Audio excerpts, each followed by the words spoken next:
1917 ஆண்டு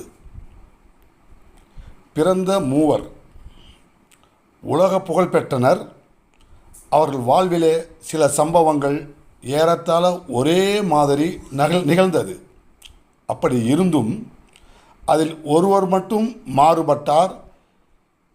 எப்படி மாறுபட்டார், எதனால் மாறுபட்டார், ஏன் மாறுபட்டார் என்பது குறித்து இந்த காணொலியில் காண்போம்.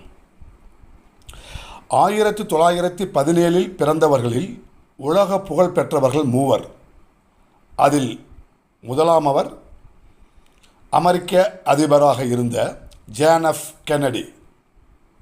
இரண்டாவது நம் பாரத திருநாட்டின் பிரதமராக இருந்த அன்னை இந்திரா காந்தி அவர்கள்.